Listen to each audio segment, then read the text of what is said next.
sound of powerful ocean waves, a distant rumble, slow heartbeat. Narrator: what if I told you there is a country where glaciers and volcanoes exist side by side? Mountains rise straight from the sea, where birds forgot how to fly, and where an entire civilization crossed one of the largest oceans on Earth using nothing but the stars. A country so isolated, so remote, that for millions of years nature evolved here completely alone. No lions, no monkeys, no elephants. No large native land mammals at all. Instead, nature created something entirely different. Visual rapid montage: Milford Sound, Mount Cook, Rotorua geysers, Tongariro volcanoes, Hobbit and Kiwi bird, Maori warrior performing haka. Narrator: this is New Zealand, a place many call paradise, but beneath its beauty lies a story of fire, ice, survival, and one of the greatest human journeys ever undertaken. Tonight, we travel to the very edge of the world. Discover why New Zealand may be the most extraordinary country on Earth. Title card: New Zealand Ikichi, last edge of the world. Chapter 1: the most isolated land on Aoraki, Earth from space. Camera slowly zooms toward the South Pacific Ocean. Narrator: look at a map. At first glance, New Zealand seems insignificant. Two small islands floating in an ocean so vast it covers nearly 1/3 of the planet. But appearances can be deceiving.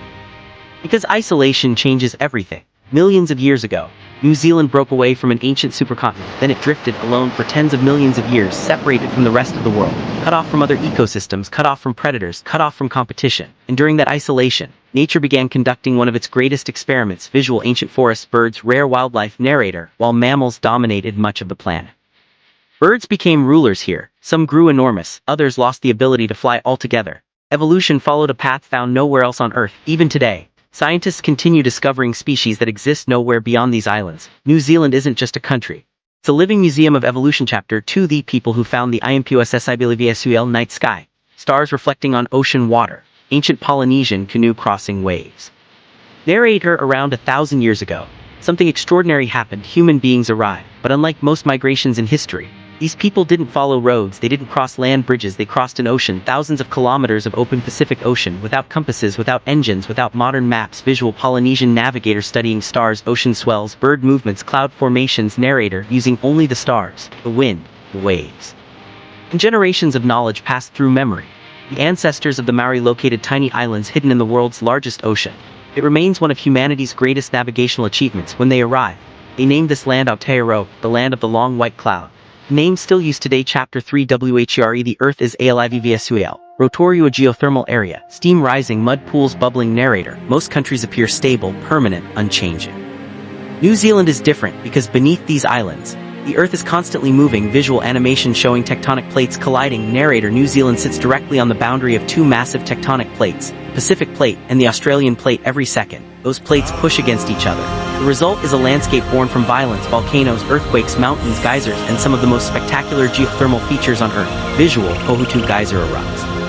Tourists step back. Narrator: in Rotorua, the planet reveals its power. Boiling mud explodes from the ground, steam escapes through cracks in the earth, and geysers launch water high into the sky. It feels less like Earth, and more like another world. Yet for centuries, the Maori learned to live alongside these forces, using geothermal heat for cooking, bathing, and daily life here. People don't merely observe nature, they live with it. Music rises. Narrator: but if New Zealand's volcanic heart is impressive, what lies further south is even more extraordinary. A landscape carved not by fire, but by ice, and it may be the most beautiful place on Earth. Chapter 4: Queenstown, the adventure capital of the WRLDVSUL. Sunrise over Lake Wakatipu, golden light spills across snow-covered peaks. A lone boat cuts through the still water. Narrator: some places inspire peace, others awaken something deeper, a desire to explore, to risk, to push beyond limits. Queenstown does both, nestled between towering mountains and crystal-clear lakes. This small town has become one of the most famous adventure destinations on Earth.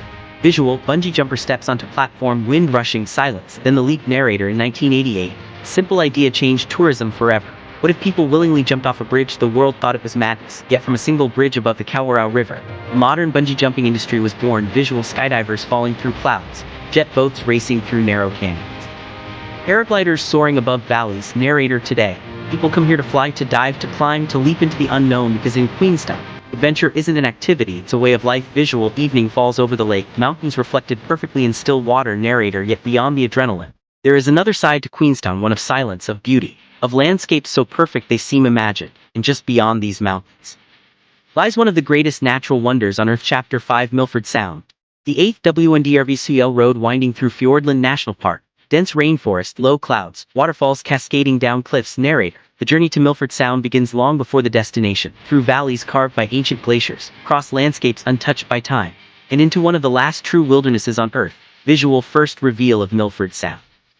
Mitre Peak rises dramatically from the water, narrator, then suddenly it appears Milford Sound, place so breathtaking that writer Rudyard Kipling called it the eighth wonder of the world. Visual massive cliffs disappearing into clouds, rain falling softly, hundreds of waterfalls. Narrate, the scale is difficult to comprehend. Mountains rise directly from the sea, waterfalls plunge hundreds of meters. Clouds drift between cliffs like ghosts. Visual dolphins swimming beside a boat.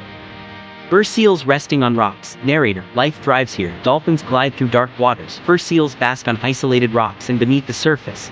Ancient ecosystems survive in conditions found almost nowhere else on Earth. Visual rain intensifies. Thousands of temporary waterfalls appear. Narrator, but Milford reveals its true magic when it rains. And it rains often, more than 6 meters each year. Storms transform every cliff into a waterfall. Hundreds appear where none existed before. For a few brief hours, the landscape becomes something almost mythical. A world shaped entirely by water. Chapter 6. Mount Cook. Touching the Skyvsul, aerial shot over southern Alps. Snow-covered peaks stretch to the horizon. Narrator, far to the east, another giant waits, a mountain that dominates New Zealand's skyline. Aoraki, known to many as Mount Cook. Visual, morning light touches the summit. Clouds swirl around the peak. Narrator, at 3,724 meters. It is the highest mountain in the country. Frozen kingdom of rock, snow, and ice. Visual, glaciers flowing through valleys, ice cracking, avalanches in the distance. Narrator, this landscape was sculpted over millions of years by immense glaciers, relentless winds, and unimaginable forces. Yet for the Māori, Aoraki is more than a mountain. It is an ancestor, a sacred being woven into the story of creation itself. Visual, ancient Māori artwork, mountain silhouette at sunset. Narrator, according to legend, Aoraki was the eldest son of the Sky Father when his canoe overturned. He and his brothers became stone, their frozen forms creating the southern Alps, a reminder that here, nature and spirituality are inseparable. Visual, night sky above Mount Cook. The Milky Way glows brilliantly overhead. Narrator, when darkness arrives, another spectacle begins. Far from city lights, the heavens explode into view. Billions of stars, nebulae, entire galaxies visible to the naked eye. Looking upward, it becomes easy to understand how ancient navigators crossed the Pacific.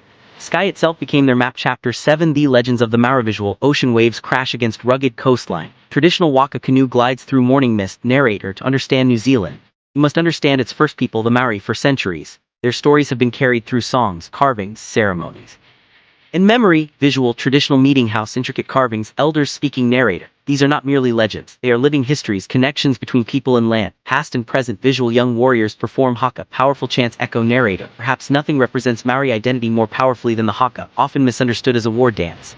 It is something far deeper, declaration of strength, unity, and pride. Visual, close-ups of faces during haka, eyes wide, voices rising. Narrator, every movement carries meaning, every word carries history, and every performance connects generations separated by centuries. Visual, children learning traditions, families gathered. Narrator, despite enormous change, Māori culture remains at the heart of modern New Zealand. Reminder that progress does not require forgetting the past. Final CHAPTRTHE edge of the WRLDVSUA. Montage, Milford Sound, Rotorua, Mount Cook, Queenstown. Hopped. Māori culture, ocean cliffs. Narrator, at first glance, New Zealand seems isolated, a distant collection of islands at the bottom of the world.